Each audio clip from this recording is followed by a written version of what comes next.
karamihan yun kasi nga hindi naman talaga alam ng lahat kasi nga tago siya.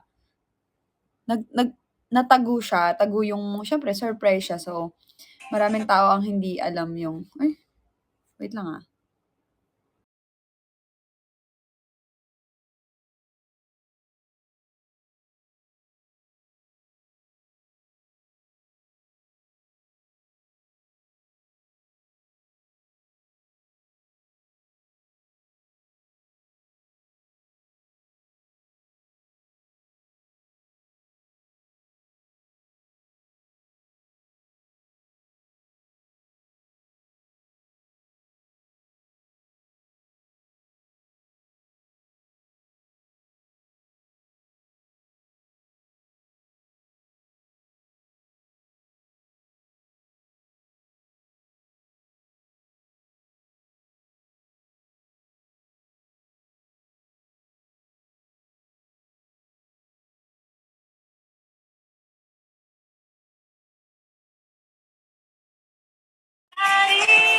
Hi, mahal!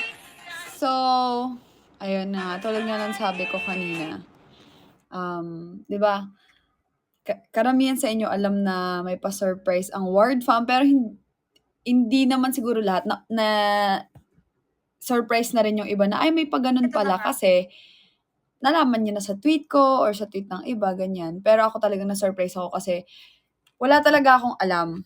Ang alam ko lang magkikita-kita lang kami ng Manana. Pero nung last day before nung surprise, nagkakaroon na ako ng maraming hints kasi tinawagan kami ni Patrick. Actually, mapapanood niyo 'to lahat sa vlog ko. Hopefully, sana ma-upload siya ng birthday ko mismo kasi kinukulit pa namin yung videographer na sana mabigay sa'min yung videos dun lahat bago mag-25, bago kami mag-flight papuntang Singapore para magawa na yung birthday vlog ko.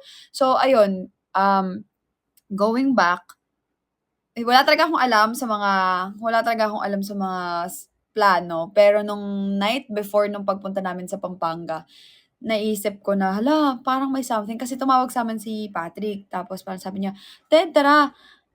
Sa mga cameraman meron yun. Ayun nga, sa cameraman kami nangungulit. So, sabi ni Patrick, "Tara Ted, ano tayo, ano nga yun, ano nga yung tawag dun? Camping tayo sa Tanay." Tumawag siya ng mga 12 AM. 12 AM na ng 20. So, nag-iimpake na kami no'n. Tapos sabi ko, "'Di puwede, may lakad kasi kami." Ganyan, sabi ko.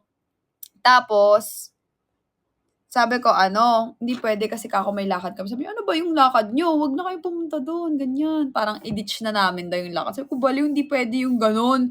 Sabi ko ano, nagloloko lang naman siya na, "Ano, Ted, tara na. Ano ba 'yan, 'di kayo sasama."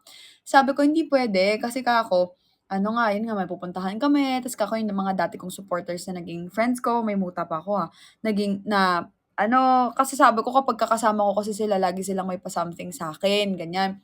So, hindi puwede, tsaka sabi ko, naka-book na yung ano namin, pagsi-stayan namin, sabi ko. Nung narinig niya yung supporter, parang tumahimik siya saglit tapos biglang sinabi niya, supporter, sabi niya, "Ay, oo, Ted." Sabi niya, "Oo, Ted, importante 'yan. Pumunta kayo do'n, ituloy niyo na lang 'yun." Sabi. So, sabi ko, bakit siya bigla out of nowhere nagsabi na ano, bakit bigla siya nagsabi na, "Ay, oo, Ted, importante 'yun," kung wala siyang alam or ano, ganyan. So, naisip ko, siguro yung Manana before may plano. Pero siguro hindi na siya matutuloy kasi baka yung mga chinat nila na pumunta hindi puwede. So, sabi ko, tsaka naisip ko rin, parang gina-gaslight ko yung sarili ko na naisip ko kasi na may something, pero sinasabi ko lang din na, "Hindi, wala 'yan kasi Pampanga, sino pupunta sa Pampanga?" Tapos, eh, di okey na, parang sabi ko, "Wala 'yun, ganyan-ganyan, normal ano lang 'yan." And then, ng mga ano, tapos na ako mag-impake, nasa CR ako, nagpo-poops ako. Oo, tips on how to gaslight yourself. So ano, sa Palawan sana, eh, di mas lalong wala akong idea, 'di ba? Wait, 1, 2, 3, 4, 5. Sa ano naman, sa nung tapos na akong mag-impake, pumupoops ako. Hi, Tala! Nagpo-poops ako, may nag-chat sa'kin. Friend ni Kaykay, pero hindi alam 'to ni Kaykay. Actually, si Rosal yung kausap nun, lalaki yun. Tapos sabi niya, Hi, Ward. Ay, si JB ba? Ano ba sabi ko? Tala. Ay, si JB ba yun? Hi, Tala. Nalilito kasi ako eh. Mahal, baka pwede mo namang palitan yung pangalan mo. Sabi niya, Hi, Ward. Advance happy birthday. Pasensya na. Sabi niya, pasensya na kung hindi ako makakapunta sa birthday mo. Sabi ko, ha? Bakit siya nag-chat ng gano'n? So sabi ko, may ano ba? May something ba? May surprise ba sila or ewan? Kaso naisip ko, baka iniisip niya, may paganap ako ng birthday ko, ng April 30. Baka hindi niya aware na, na nasa Singapore ako ng birthday ko, ganun. Hindi kasalanan ni Rosel. Walang may kasalanan. Kumbaga si Rosel, in-invite niya lang yun. So ngayon, etong si kuya, hindi niya alam siguro kung, hindi ko alam kung ano nasa isip niya. Pero ayun, walang may kasalanan. Siguro, na-typo siya or nakalimutan niya, gano'n. Gusto niya lang bumati talaga. Akala niya birthday ko na ba. Tapos naisip ko, shucks, may something ata sila. Kaso ayokong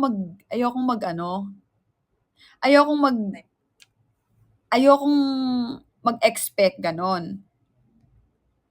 Wait lang.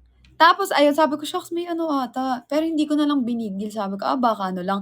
Alam mo yung nandyan na lahat, mahal, meron na yung raw pics. Nakita ko na mahal. Yung yung videos na lang. Yung videos talaga yung pinakakailangan. Tapos ayun, gusto ko na sanang mag-isip, hala, may ganyan. Alam niyo, sa totoo lang, gusto ko nga sanang magdala ng yung nasa harap mo na yung katotohanan, pero paulit-ulit mo lang gina-gaslight yung sarili mo na wala. Hi, Archu! Namaste! I miss you! Hi, Zerat! Miss you! Tapos, parang gusto ko na nga, sabi ko, magdala kaya sa sarili ko, magdala kaya ako ng silver na damit. Just in case, may surprise sila. 25th ko naman eh. Hi, Mikey! Tapos sabi ko, kaso hindi, malabo yun kasi Pampanga. Pero naisip ko na lang, baka yung Manana lang yung may something for me, ganyan. Baka gusto nyo naman mag-drop habang nagla-live ako, nagkukwento ako. Ba't ko naisip? Kasi 25th birthday ko. Plano ko talaga 'pag nasa Singapore ako, sa birthday ko mismo, naka-silver ako kasi 25th ko, silver birthday yun eh, 'di ba 25 silver, tapos ang 50 is golden. So magsi-silver sana ako kasi nga 25th birthday ko. Tapos ayun, hindi ka magiging silver fish. 1, 2, 1, 2, 3, 4, 5, 6, last part. Tapos ayun na nga. So parang sabi ko, kaso hindi yan, erase, gano'n. And then, eto na nga, nasa Pampanga na kami. Ay wala pa pala, nasa NLEX pa lang kami. Sabi ko, saan ba tayo pupunta? Di nagsabi na sila, mahal, ipapa-pamper ka namin. Kayong dalawa ni Cleo. Ganyan, mani pedicure namin. Kaya naka-nail polish ako, ganyan. Tapos, ganyan. Sabi ko, okay, sige, anong meron? Wala lang, para daw ma-relax. Kasi nga mga last days, ganyan, stress kami. Or ako, ganyan. Tapos, sabi ko, okay, sige. Nabibenta na sa akin yun. So, sabi ko, nakiklear na yung sa utak ko na, may something yun. Hala, JR, thank you! Wow! Hala, record ko. Ay, naputol. Next stop na. Mahal, magsabi ka naman pag mag-drop ka para ma-record ko. Naputol ko, kailan ko ni-record. Thank you! Hala, first time natin naka-receive ng sprint for today's video. Sana may dumagdag pa. Sa last day ng campaign natin, 1 hour and 58 minutes na lang ang campaign natin. So, ayun. So, bale, sabi nila, grabe babe ka sa, ang ganda ng super halo-halo Thank you.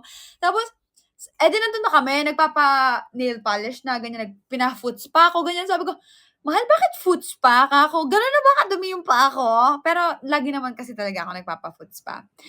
And then, after ko magpa-foot spa and magpa-nail polish, sabi, ma'am, nakakulot na kasi ako noon. Kasi nakaayos naman talaga yung hair ko nung umalis kami. Lagi kasi akong nagkukulot these days. Simula nung nag-Thailand kami, tapos ng Singapore, nagkukulot talaga na ako. Yung parang lang, ganun. Kasi ang bilis bumagsak ng hair ko. Tapos, biglang sabi, ma'am, pinapakulot po kayo. Sabi ko, bakit ako pinapakulot? Annalisa, thank you. Sabi ko, ba't ako pinapakulot? Okay, sige. Sabi ko, baka pinapaayos lang yung hair ko kasi nakitang kulot. Bumabagsak na yung kulot. Tapos biglang okey na, wala na, in-erase ko na lahat ng pinag-iisip ko. Biglang may binigay sa'king damit 'tong si Keso ata or si Rosel yung nagbigay sa'kin ng damit na silver na silver na dress. Sabi ko, kako na ano ko na 'to, kabisado ko na 'to, nakita ko na 'to last year kako. So nung nagbibihis na kami sa CR sabi ko, "Now it makes sense." Kasi bago kami umalis ng bahay si Tayang naka-coat. Naka-black coat si Tayang. Sabi ko, "Ba't ka naka-black coat? Ang init-init." Sabi niya, "Tinaternohan ko lang yung damit niyo." Mahal! Yung suot kong damit naka-polo akong color red na may mga ano-ano, kulay-kulay. So sabi ko, "Parang tinaternohan mo kami, eh naka-polo ako, kako." Parang siguro wala na siyang maiisip tapos sabi niya, "Hindi tatanggalin ko 'to, susuot ko na lang 'to dun mamaya kung saan tayo pupunta." Gano'n. So sabi ko, nagtataka sabi ko, "Bakit naka-coat?" Pero kasi, si Tayang kasi minsan hindi mo talaga hindi ko naman naaano kasi minsan naggaganon naman talaga siya. So in-erase ko pa rin. Nung yun na nga, nung pinasuot na ako ng dress, actually ang ganda nung dress kaso hindi lang ako masyado talagang comfortable kasi 'pag yung mga ganyan surprises pinapag-dress ako, parang feeling ko hindi ako prepared. Tapos para akong feeling ko hubad ako, gano'n. Gano'n yung feeling ko. Kasi 'di ba usually naka-casual ako, boyish ako, ganyan. Minsan 'pag nagpapang-girly ako na talagang may hulma, kailangan ko ng lakas ng loob o minsan pinaghahandaan ko siya. Kasi tulad no'n, nung birthday ko ay nung surprise sa'kin, ang laki-laki ng bilbil ko. Hindi ako ready. Tapos ayun, di sabi ko, kaya pala naka-coat si Tayang, ganyan-ganyan. Tapos nakita ko naka-black si Rosel, naka-coat din si Cleo, tapos naka-black din si JB. Sabi ko, "Ba't kayo mga naka-black?" Ako, ganyan-ganyan. Tapos sabi ko, "Saan tayo pupunta?" Tapos sabi ni Rosel, "Hindi, mahal, meron tayong fine dining. Siyempre birthday mo, para ano, ganyan-ganyan." Sabi ko, "Ha? Fine dining." So nung sinabi na yung birthday ko, fine dining, sabi ko, so it means para nga talaga sa birthday ko. So kinagat ko yun, yung sabi, magfa-fine dining kami. So sabi ko, okey. Alam mo yung nasa mukha ko na talaga yung totoo, pero dahil hindi naman talaga ako nag-e-expect lagi sa mga bagay-bagay. Depende lang kapag may nangako, siyempre mag-e-expect kapag may nangako. Nung sinabi nila sa ng fine dining sabi ko, okey. Sabi ko, puwede kahit na mukha namang may surprise sila pero, baka nga talagang fine dining lang, eh, di okey na ako. Mahal! Biglang may inabot sa'kin na blindfold. Pina-blindfold ako ni bakla. Pina-blindfold niya ako, mahal. Nung pina-blindfold ako, dun na nabago yung ano ko.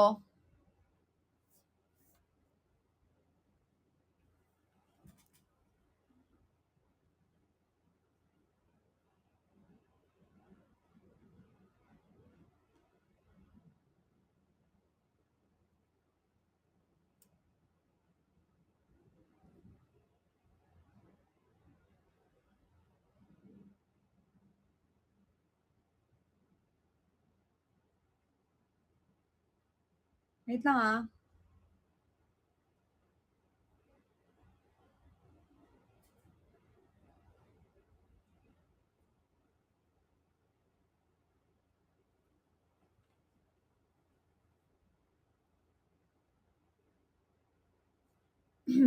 Tapos ayun, tawag nito, nung sinabi niyang mahal by the way, 5 skips ad, oo nga, eh. Mahal by the way, saan